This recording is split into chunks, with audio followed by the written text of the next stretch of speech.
Hello and welcome to the Business Standard Morning Show. I'm Swapnil Joglekar. Let's take a look at the stories for the day.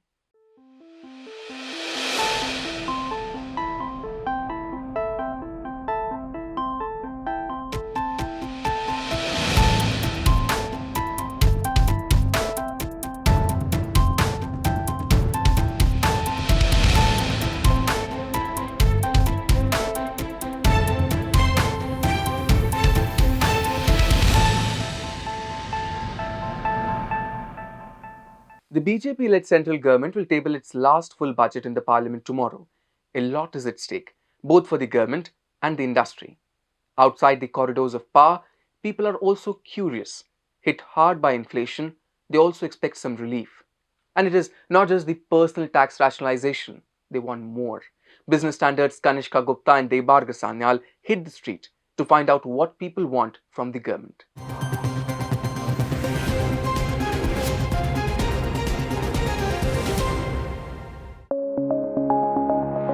Union Finance Minister Nirmala Sitharaman lifted the veil from a large karhai full of halwa last Thursday and distributed the dessert amongst Finance Ministry officials and staff.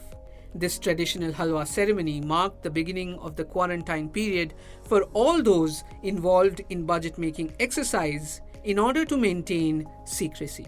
And this quarantine period will culminate tomorrow with yet another unveiling. This time, the union budget document inside the parliament. Expectations are running high from the annual union budget. Not just the industry, but the common man too is looking for some relief. And it found echo in the finance minister's speech a few days ago when she said, "I belong to the middle class and identify myself as middle class so I can understand them."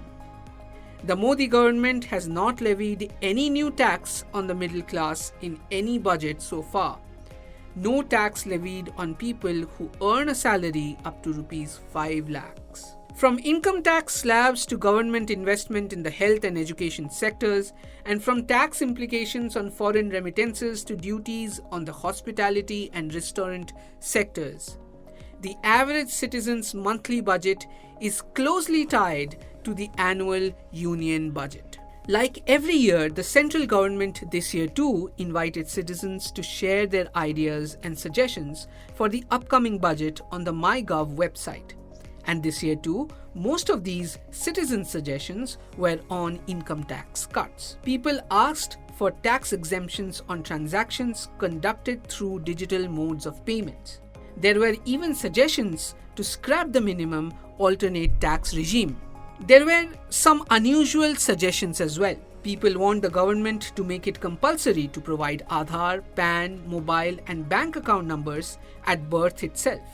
They also want the government to contribute some amount to fixed deposits for every child till they turn 18 and provide health insurance for taxpayers.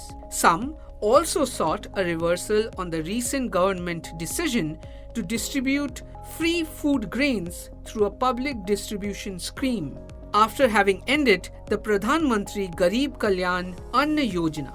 There were also those who sought a recall on the old pension scheme.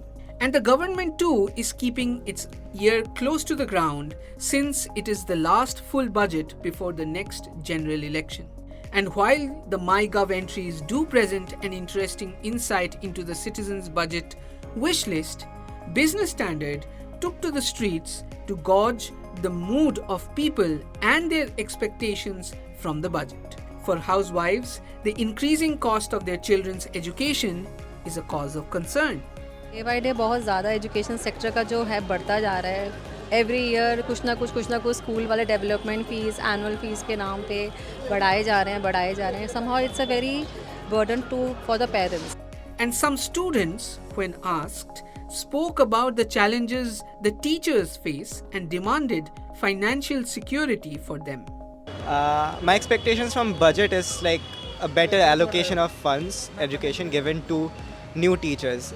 A lot of our teachers were fired because they were like hired on ad hoc positions to begin with, and the fees that are given out, the job security that comes with being a teacher isn't lucrative enough for to attract young generations.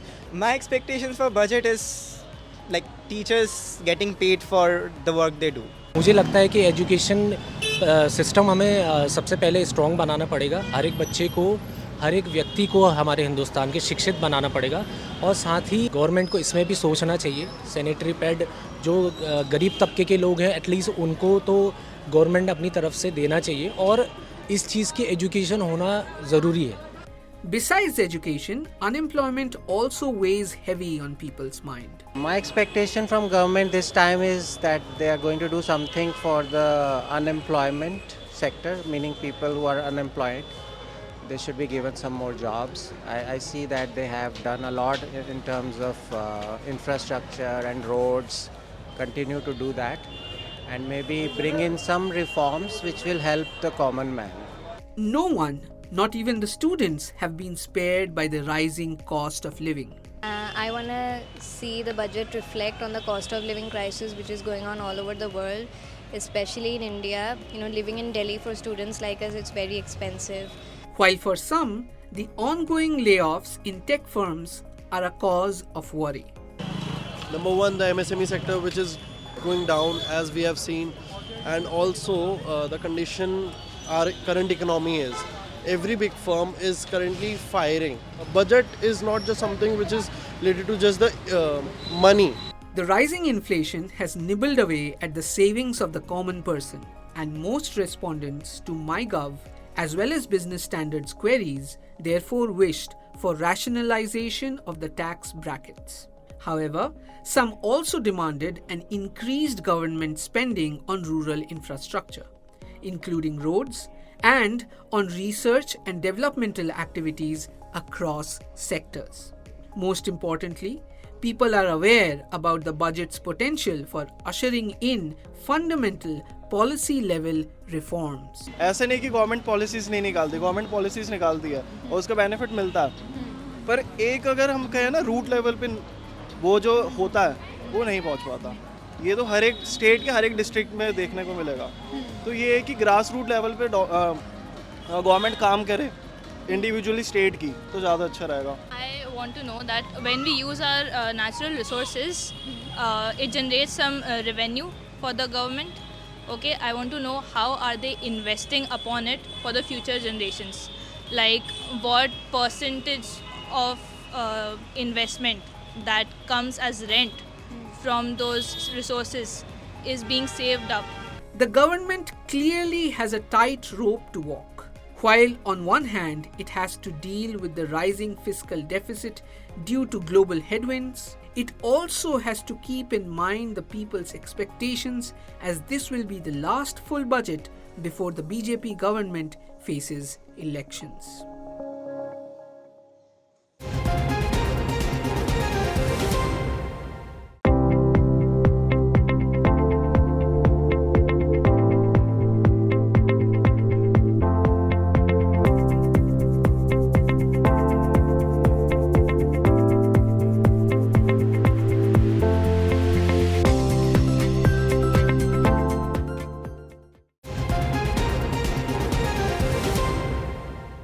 The FMCG sector too is pinning its hopes on the budget. The segment has been hit hard by the pandemic. Over 2 years on, some green shoots are visible in rural demand. But what will it take to sustain it, and what do the consumer goods companies expect from this budget? Business Standards' Charlene D'Souza caught up with Soumya Mohanty, the Managing Director and Chief Client Officer of Kantar's South Asia Insights Division. Let us listen into the interview.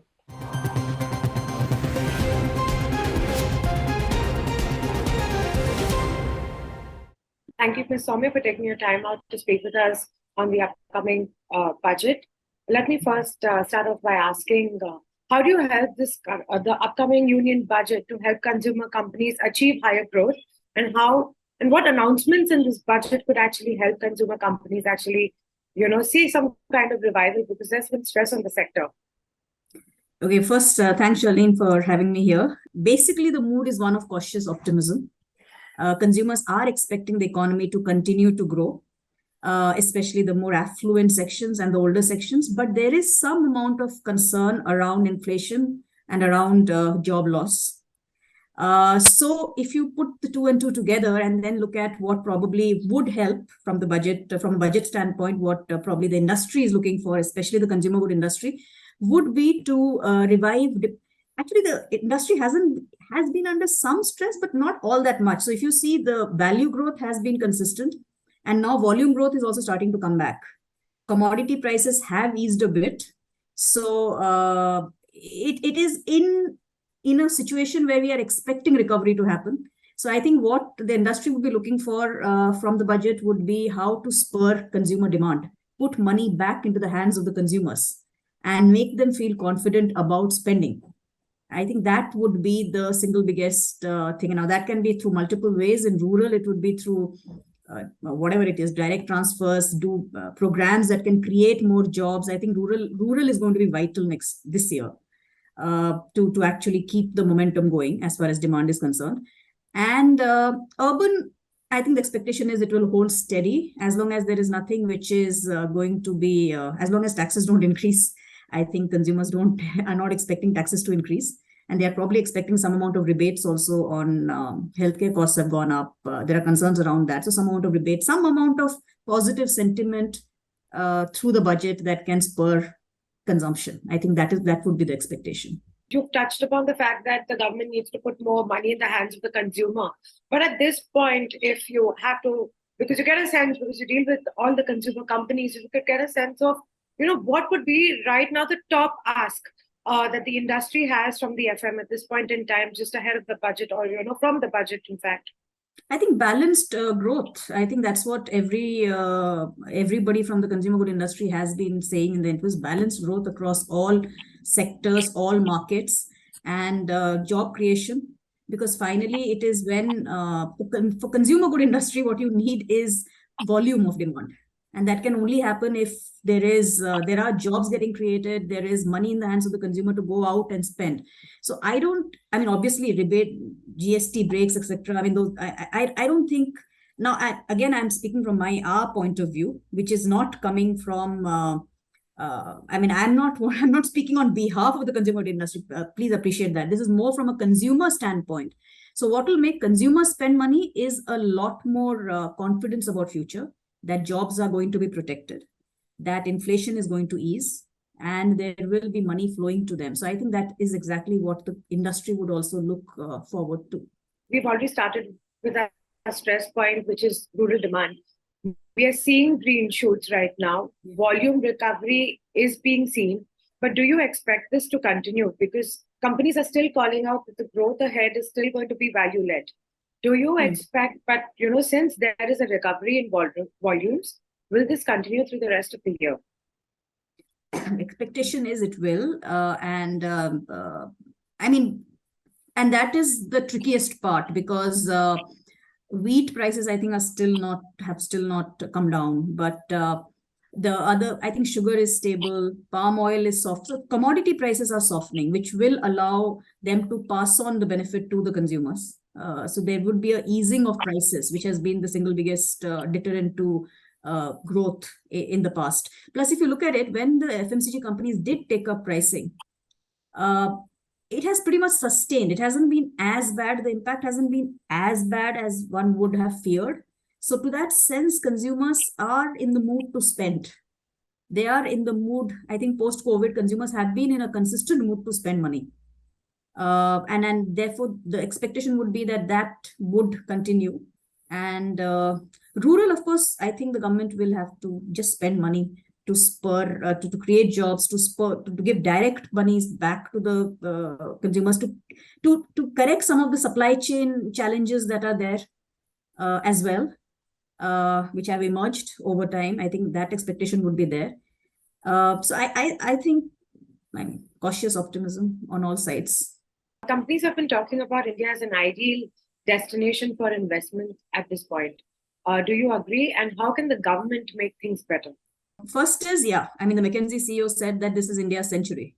So we are going to definitely reap the demographic dividend at this moment in time. And this is not just about 2023 or 2024. It's a mid-term, long-term thing. India is going to be the investment destination, especially with the challenges that China has seen, I think there is a shift in sentiment towards India. What the government can do is just make it easier to do business. Whether it comes to our labor, and they are trying their best. I mean, whether it comes to our labor laws, or I mean, there have been some back and forth because it's not easy in India to go through with many policy changes. But the continuity in the government, the stability in the government, and the continuity of policies, and the business-friendly nature, which is seen by rest of the world, and as long as we can continue that, we should be okay. What do you think would be important to come out from this budget so that companies right now invest more? I think no surprises, no nasty surprises for sure. So no increase in taxes, no increase in, I mean, tax breaks would be great, but at least no increase in taxes, no increase in, GST, and nothing which is going to at least have a negative impact, because I think we are expecting recovery to happen. Actually, we are already recovering. I think we are expecting it to be spurred. And maybe some big ticket investment, infrastructural investments, big ticket announcements, which gives the feeling that there's going to be a lot of government expenditure, especially in the rural areas. Announcements around job creation. I think those are the kind of expectations that would help. Thank you so much, Ms. Soumya, for taking the time out to speak with us. Thanks, Charlene. Thank you. My pleasure.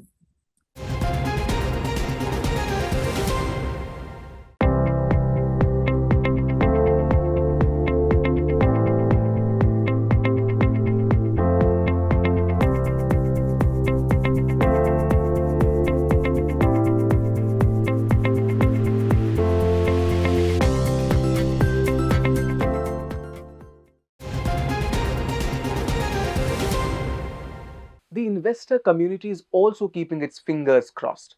While hopes are high for a budget that will fire growth engines, debt market investors are worried about the government's borrowing plans for the next financial year. In our next report, Nikita Vashisht talks about the expectations of the bond markets and what should be your strategy for fixed income securities.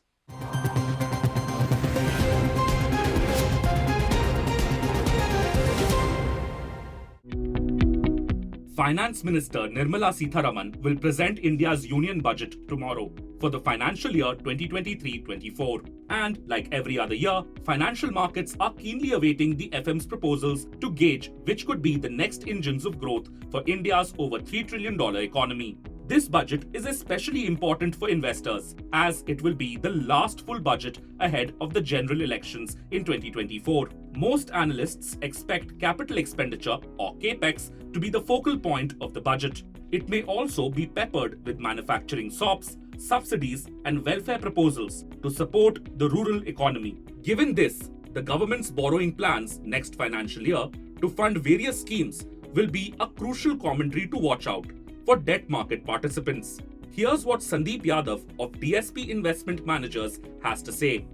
Base case scenario, yes. A capex expenditure looks good. A capex expenditure is something which probably government should do. But we're in an election year, revenue expenditure should come or may come rather.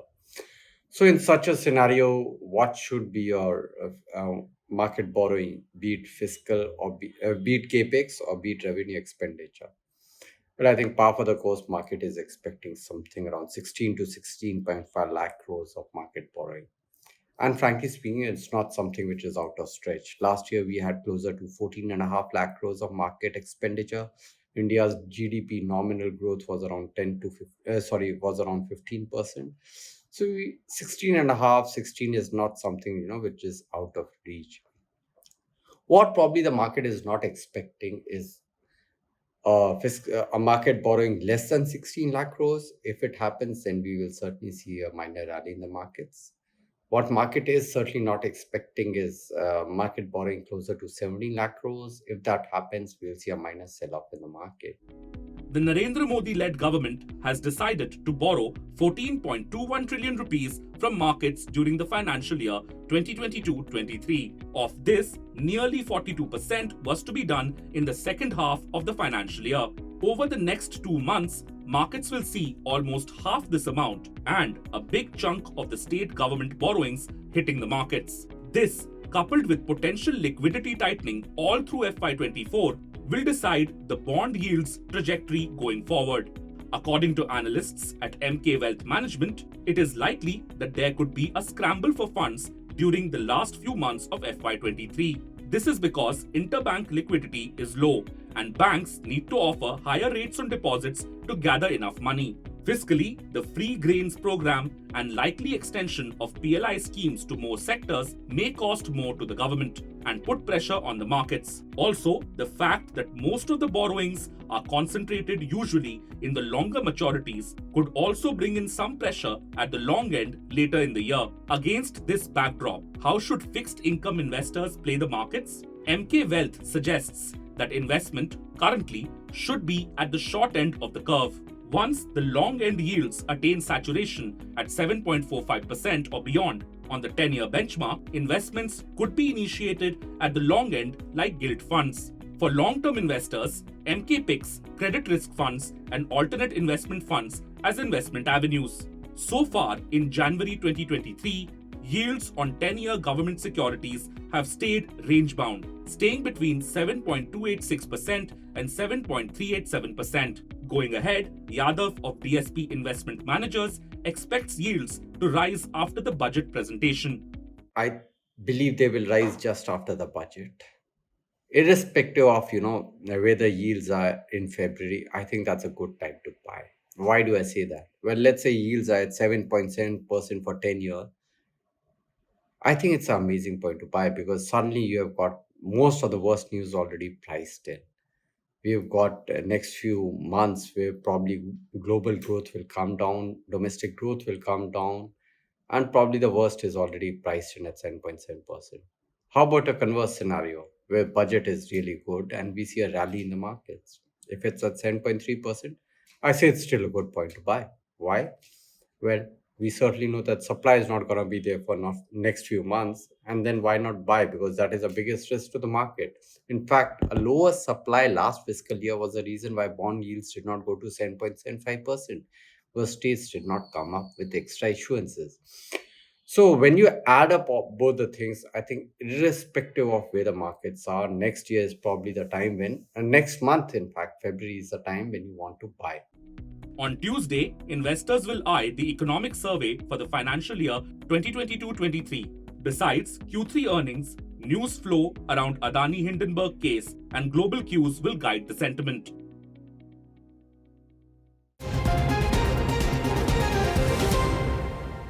Indian markets ended in green on Monday after 3 days of losing streak, triggered by Hindenburg Research report on Adani Group.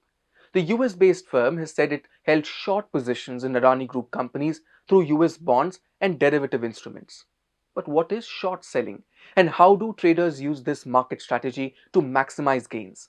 Rex Keno decodes this for us in this next segment.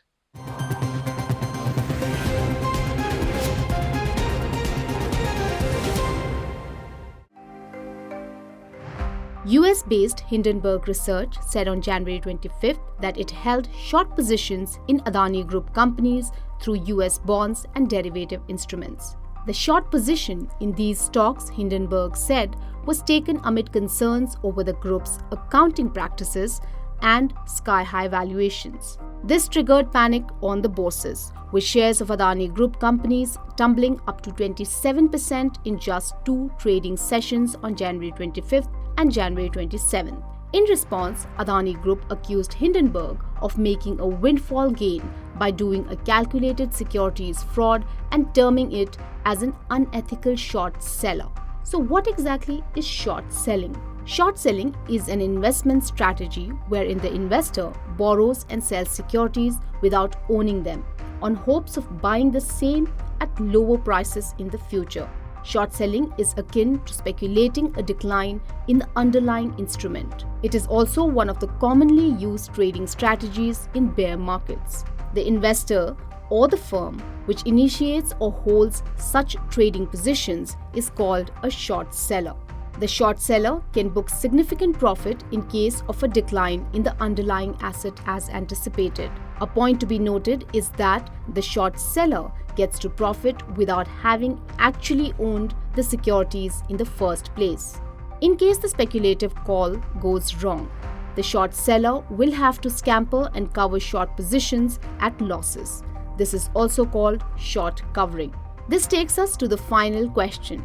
Is short selling allowed in India? According to a SEBI discussion paper, short selling is one of the long-standing market practices which has often been the subject of considerable debate and divergent views. The market regulator states that short selling can be permitted through the SLB or Securities Lending and Borrowing Mechanism and in securities trading in the FNO segment only. Naked short selling should not be permitted, and investors indulging in such activities would be required to mandatorily honor their obligation of delivering the securities at the time of settlement.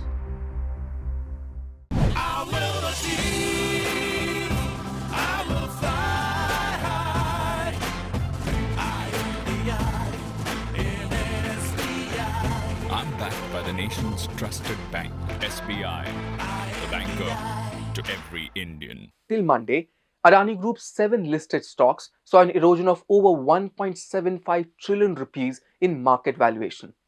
That's all for today. Catch the next episode of the morning show tomorrow. Thank you for watching. If you like this video, share it and subscribe to Business Standard. For more news, views and insights, log on to www.business-standard.com. Do also follow us on YouTube, Twitter, Facebook, Instagram, Telegram and LinkedIn.